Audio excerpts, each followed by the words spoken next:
Okay, so you want to own a five-star hotel. Picture it for a second. A grand lobby with marble floors, a doorman in white gloves, guests pulling up in black cars, celebrities checking into suites that cost more per night than most people pay in rent for a month. And somewhere behind all of that, money flowing in around the clock. That is the dream. That is what people imagine when they think about owning a luxury hotel. Here is what actually happens. Some five-star hotels bring in over $500 million a year in revenue. And some five-star hotels, ones that charge over $1,000 a night, lose millions of dollars every single year. The same category of property, the same gold leaf ceilings, the same butlers, completely opposite financial outcomes. Today we are going inside the real economics of owning one of the most glamorous and most misunderstood businesses in the world. Before we talk about money, you need to understand what you are actually buying when you buy into this world. Most people assume five-star means five-star decoration. Fancy curtains, expensive sheets, a spa with candles. That is not how it works. The Forbes Travel Guide, one of the main rating systems used across the United States and internationally, evaluates hotels on up to 900 different standards. And here is the part that surprises almost everyone. 75% of that score has nothing to do with the building. It is about service, how fast the front desk moves, whether staff anticipate what a guest needs before they ask, how quickly room service arrives and how it is presented, whether the person who picks up the phone sounds like they genuinely want to help you. The physical building only accounts for 25% of the rating. What that means in practice is that luxury is not a state. It is an ongoing performance. It never stops. At 2 in the morning, when 90% of the rooms are empty and the lobby is quiet, the standard does not go down. The staff-to-guest ratio in a five-star property runs between 1.5 and 3 employees for every single room. Compare that to a budget hotel, which gets by on roughly 0.5 employees per room. That is not a small difference. That is a completely different cost structure. And understanding that cost structure is the only way to understand why this business is so hard. Let us start at the very beginning, before a single guest ever walks through the door, according to the HVS Hotel Development Cost Survey. One of the most widely cited benchmarks in the industry, the median development cost for a luxury hotel in the United States runs over $1 million per room. In major gateway cities like New York, London, or San Francisco, that number regularly crosses $2 million per room. So if you are building a 200-room luxury hotel in Manhattan, you are looking at a development cost somewhere between $200 million and $400 million before you have checked in a single guest. And that cost breaks down in ways most people would not expect. Land alone can absorb 10% of the total budget, sometimes more in dense urban markets. Hard construction costs, the actual steel and concrete and mechanical systems, eat up roughly 68%. Then there is furniture, fixtures, and equipment, the beds, the chandeliers, the kitchen equipment, the spa fittings, which adds another 11%. Then design and architectural fees, pre-opening expenses, and a contingency reserve to cover the inevitable cost overruns that happen on every major construction project. Now think about how that gets financed. Most developers are not writing a check for $400 million out of pocket. They are borrowing most of it. And in a high interest rate environment, which is what the United States has been living through over the past several years, the cost of that borrowed money runs between 6 and 8% per year. On a $200 million loan, that is $12 to $16 million in interest payments every single year. Before you have made a dollar, before you have hired a single housekeeper, before you have turned on a single light, that is the weight you are carrying from day one.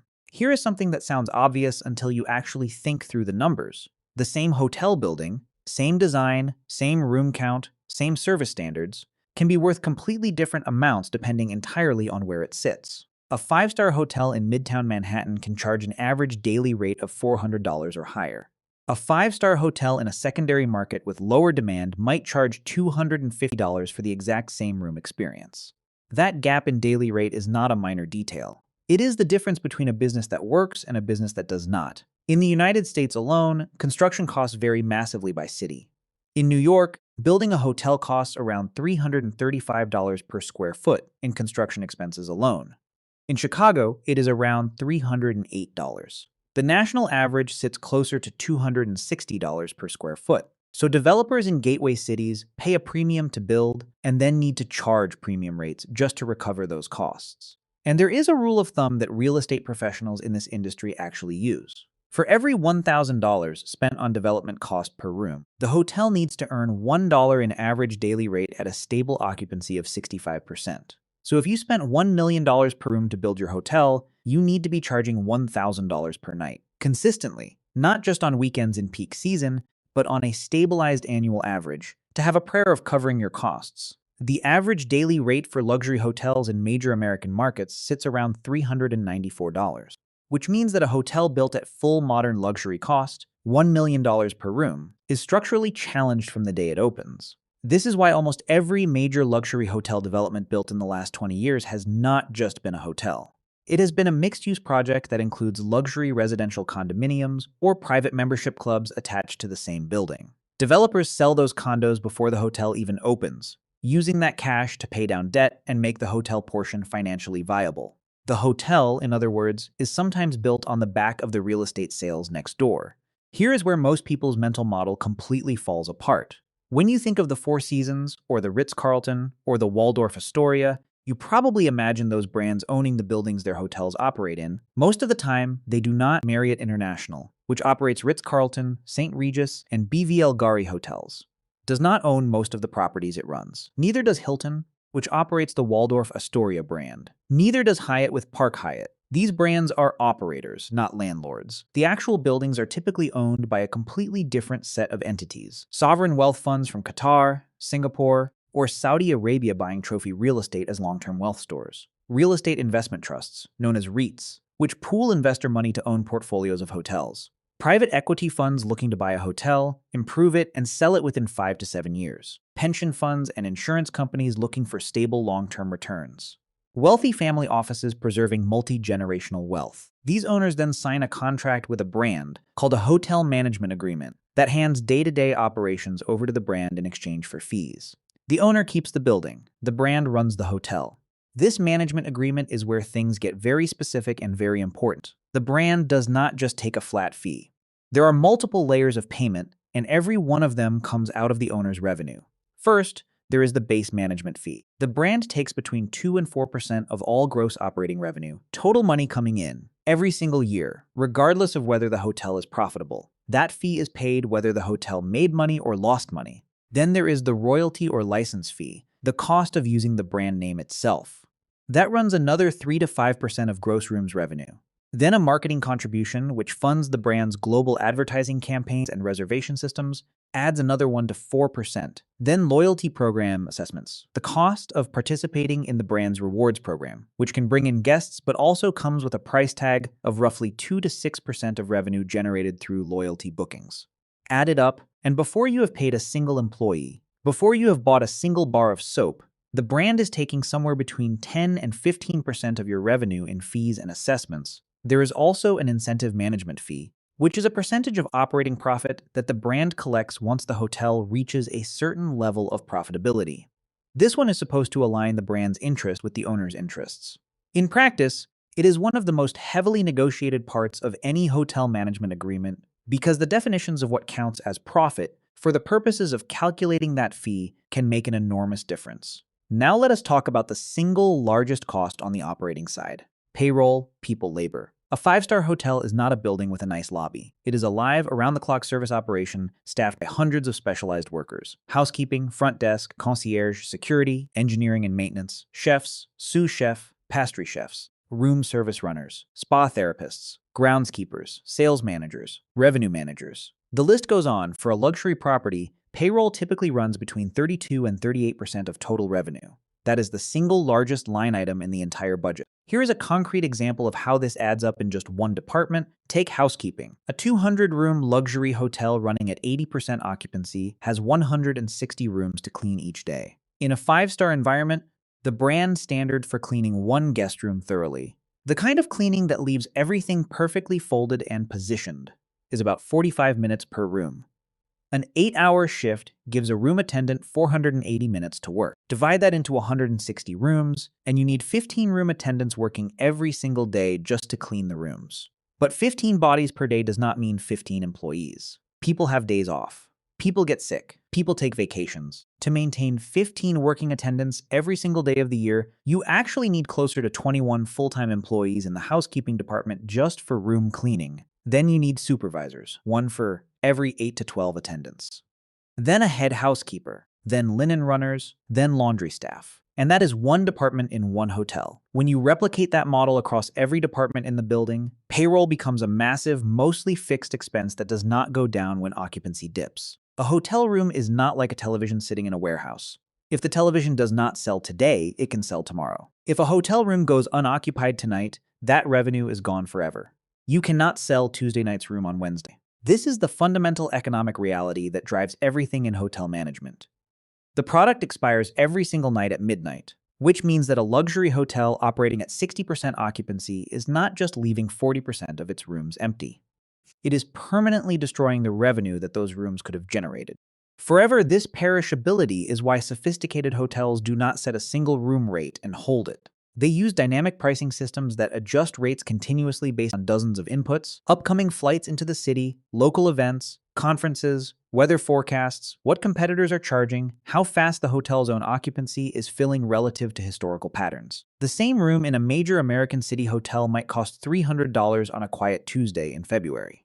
That same room might cost $700 on a Thursday before a major trade conference. And on New Year's Eve or during a major sporting event, it might go to $1,500 or higher. This is not random.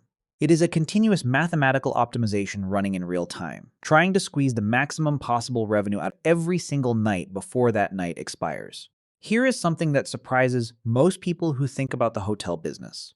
The rooms are not the most interesting part of the income statement. Yes, room revenue has the highest profit margin, somewhere between 80 and 85 cents of profit on every dollar earned from a room night. But the rooms department has a ceiling. There are only so many rooms, and every competitor in the market is chasing the same guests for those rooms. The businesses that truly separate profitable luxury hotels from marginal ones are the revenue streams that most guests barely think about: banquets and weddings. One luxury wedding weekend, venue rental, custom catering, bar packages, floral arrangements coordinated through hotel vendors, room blocks for out-of-town guests, can generate several $100,000 from a single event. Because the wedding is booked months in advance on a contract, the hotel knows exactly how much food to buy, exactly how many staff to schedule, and exactly how much revenue is coming. It is the opposite of the uncertainty that comes with managing room occupancy. To protect that revenue, hotel banquet contracts include very specific protections. 30 days before the event, the client provides a preliminary head count. 10 days out, they lock in a guaranteed guest count with a small allowance for reduction. 72 hours before the event, the final head count is fixed. If the guest count drops after that point, the hotel still bills at up to 80% of the contracted per-person value. The kitchen does not absorb last-minute cancellations. Corporate meetings and conferences are even more valuable. Companies sending teams to a multi-day conference are paying for ballroom space, breakout rooms, audio-visual setup, catered lunches, coffee breaks, and room blocks for attendees. Because company travel budgets fund the bills rather than individual wallets, corporate groups are far less price-sensitive than leisure travelers. A well-positioned luxury hotel in a city with strong corporate demand can generate 20 to 30% of its total revenue from corporate meeting business alone, and that revenue tends to arrive reliably, midweek, exactly when leisure travel is weakest. Spa operations add another layer. 40-cent margins on every dollar of spa revenue, combined with local memberships that bring in non-guest clientele, add meaningful profit and help justify the hotel's premium positioning in the market. Let us talk about the most expensive room in the building. In major American and international luxury hotels, the presidential suite, sometimes occupying a full floor, sometimes running over 2,000 square feet, can be listed at $10,000, $20,000, even $50,000 per night in the most extreme cases. And here is the honest economic truth about that room. It is not really there to make money from room nights. The presidential suite is there to anchor the hotel's reputation. The photographs of that suite appear in every media story ever written about the property.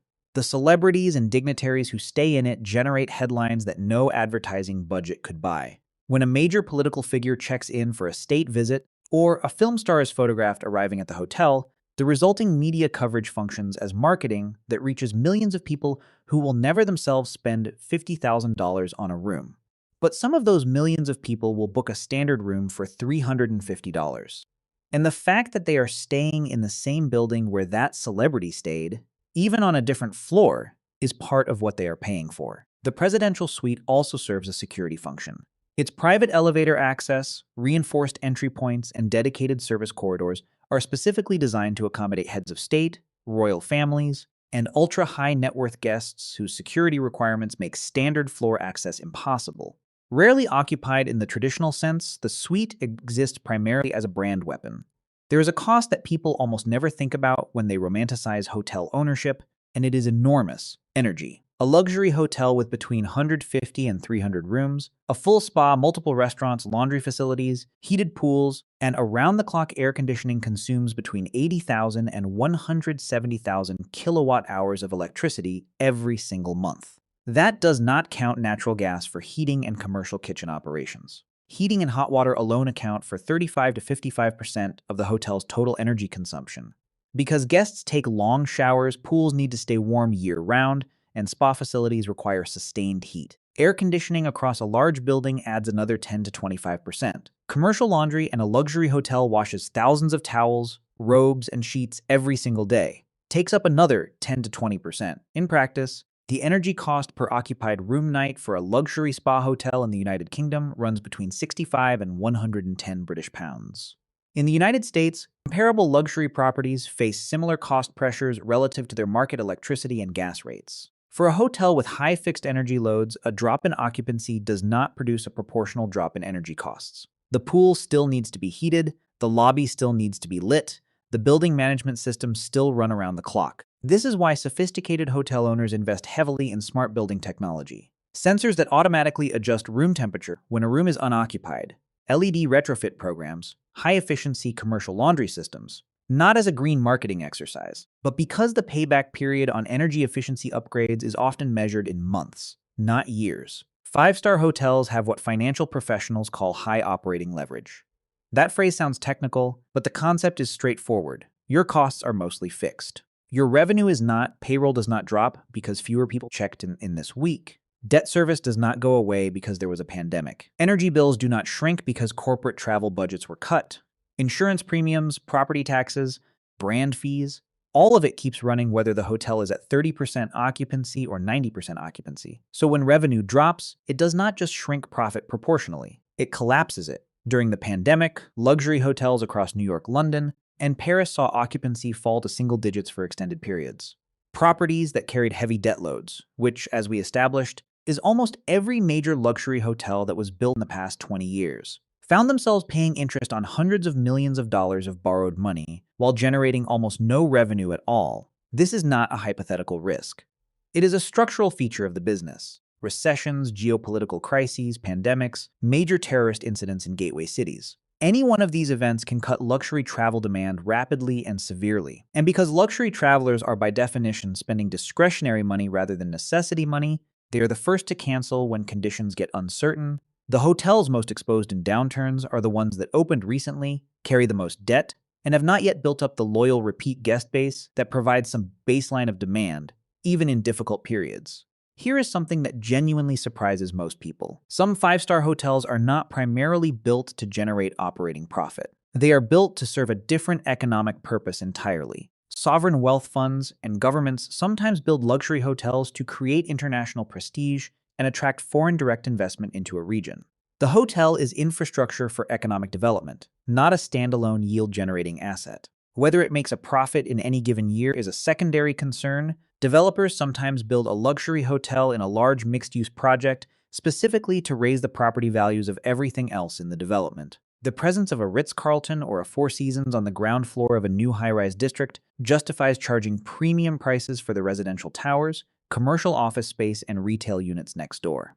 The hotel loses money on operations, but the developer more than compensates through higher sales prices on the surrounding real estate. Integrated casino resorts take this even further. In Las Vegas, Macau, and Singapore, major luxury hotels exist primarily as amenities to attract and retain high-value casino customers. The hotel rooms, the fine dining, the spa, they are subsidized tools for keeping high rollers in the building. The gaming floors generate the real money, and the hotel keeps the customers close. Losing money on hotel operations is, in that model, a reasonable cost of running a more profitable casino. If you ask most people how a hotel investor makes money, they will say, from room bookings. And that is part of the picture. But it is only part. Experienced investors in this asset class use the hotel itself as a vehicle for multiple simultaneous financial strategies. One of the most powerful is a technique called cost segregation. Under standard tax rules, A commercial real estate building is depreciated over 39 years. But a hotel contains thousands of components that wear out and need replacing in far shorter time frames. Guest room furniture, custom cabinetry, specialty lighting, carpet, and in-room electronics might need full replacement every 5 to 7 years. A cost segregation study, an engineering-based tax analysis, reclassifies these components into 5-year, 7-year, or 15-year depreciation schedules. The result is that the owner can take far larger tax deductions in the early years of ownership, substantially reducing taxable income and freeing up cash. Under Internal Revenue Code Section 168, the reclassified components can qualify for first-year bonus depreciation, allowing the full cost to be written off immediately rather than spread over years. Then there is refinancing. As a hotel stabilizes, builds up occupancy, establishes its revenue track record, pays down some initial debt, it becomes a lower-risk asset in the eyes of lenders. Owners can refinance the original high-cost construction debt into lower-cost long-term commercial mortgages, reducing their annual interest expense and freeing up cash flow. And those refinancings can often be structured to pull out equity and cash, giving the investor a tax-advantaged return of capital without having to sell the property. Finally, over time, a well-located luxury hotel in a major market appreciates in value. The land appreciates. The brand value associated with the property grows. The operational cash flow, once stabilized, becomes an attractive income stream for future buyers. An investor who bought a hotel, operated it for 15 years while collecting depreciation benefits and refinancing proceeds, and then sells it in an upmarket cycle can achieve returns that look nothing like the operating margins in any given year. Let us put some real numbers around what this actually looks like. Imagine a 200-room 5-star hotel in a major American city, say Chicago. Development cost is approximately $200 million. You have borrowed $140 million at 7% interest. That is $9.8 million in annual debt service before you have done anything else. On a strong year, the hotel runs at 75% occupancy with an average daily rate of $450. That is about $24 million in rooms revenue. Food and beverage, events, spa, and other ancillary revenue adds another $8 million. Total gross revenue, $32 million. From that, payroll takes roughly $11 million. Energy and utilities take $2 million. Brand fees, base management, royalty, marketing, loyalty take another $3.5 million. Insurance, property taxes, and general operating expenses add $4 million more. You set aside $1.6 million into the FF&E reserve, that escrow account required under your management agreement to fund future furniture and fixture replacements. Operating income before debt service, roughly $9.9 million. Then the debt comes due. $9.8 million in annual interest payments. Net cash in a strong year. Approximately $100,000 on a $200 million investment. Now run the numbers in a weak year. Occupancy drops to 55%. Average daily rate softens to $375. Gross revenue falls to roughly $22 million. Costs do not fall proportionally because most of them are fixed.